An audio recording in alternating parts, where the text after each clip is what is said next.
Les contrôles à effectuer sur les éléments du haut moteur. Tout élément déposé doit être soigneusement nettoyé avant contrôle. Vous devez d'abord effectuer les contrôles suivants sur le joint de culasse. Mesurer l'épaisseur du joint de culasse à l'endroit spécifié dans la documentation technique.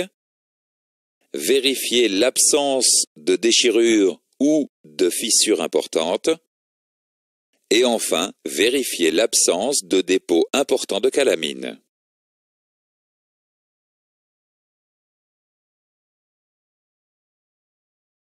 La vérification de la conformité de la culasse s'effectue par les contrôles suivants. La mesure de la planéité à l'aide d'une règle et d'un jeu de cale d'épaisseur.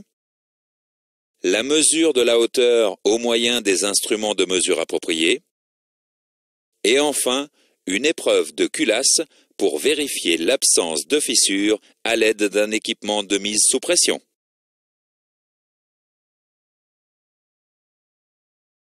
Intéressons-nous maintenant au contrôle des soupapes.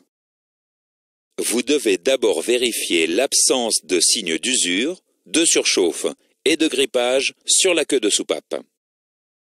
Vous devez ensuite procéder aux mesures dimensionnelles suivantes. Le diamètre de la queue de soupape ou du guide de soupape, ainsi que le jeu latéral au moyen d'un comparateur. Le diamètre de la tête de soupape, la longueur de la soupape, les angles de la tête de la soupape.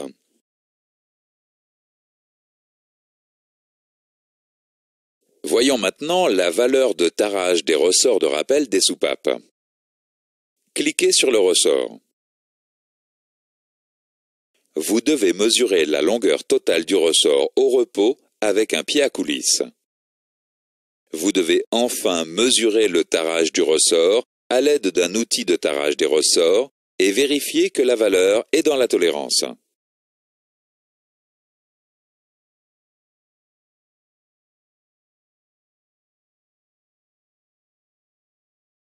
La vérification de l'étanchéité des sièges de soupape s'effectue de la manière suivante. Vous devez d'abord verser le carburant dans la cavité où sont logées les soupapes. Ensuite, vérifiez l'absence de fuite de carburant au niveau des queues de soupape. La mesure du retrait des soupapes se fait à l'aide d'un outillage spécialisé équipé d'un comparateur. Vous devez vérifier que la mesure obtenue sur chaque soupape est comprise dans la tolérance. La mesure doit s'effectuer sur la tête de soupape au plus proche de son axe. Intéressons-nous maintenant au contrôle sur l'arbre à cames. Vous devez en premier lieu vérifier l'absence de signes d'usure, de surchauffe et de grippage sur les cames et les paliers. Cliquez sur l'arbre à cames. Le premier contrôle dimensionnel est la mesure du diamètre des paliers et la hauteur des cames à l'aide d'un palmeur. Le deuxième contrôle consiste à mesurer le voile de l'arbre à cames au moyen des V appropriés et d'un comparateur installé sur son support. Vous devez ensuite mesurer le diamètre interne des paliers de l'arbre à cames. Enfin, vous devez procéder au contrôle du jeu latéral des arbres à cames après les avoir remontés sur la culasse. Faisons maintenant quelques exercices avant de continuer. Identifiez les côtes de la soupape.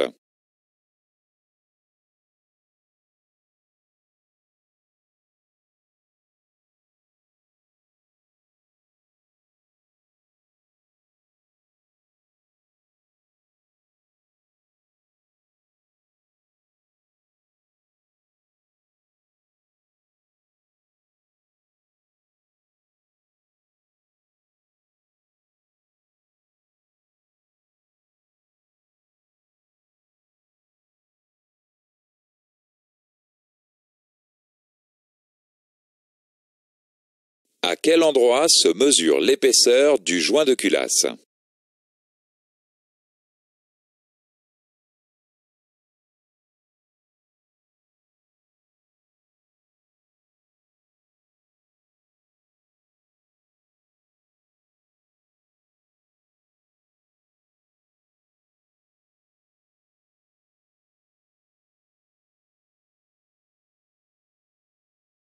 Dans ce chapitre, nous avons vu les points suivants.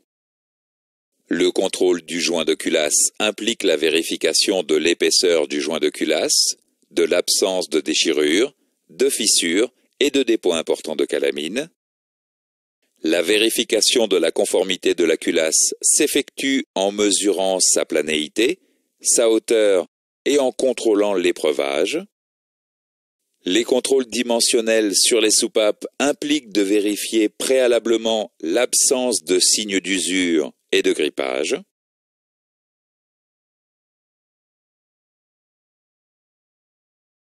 La valeur de tarage des ressorts de soupape doit être dans la tolérance. La mesure du retrait des soupapes s'effectue sur la tête de soupape au plus près de son axe. Les contrôles sur l'arbre à cames comprennent le contrôle de l'usure, la mesure des diamètres des parties tournantes, de la hauteur de came et du voile.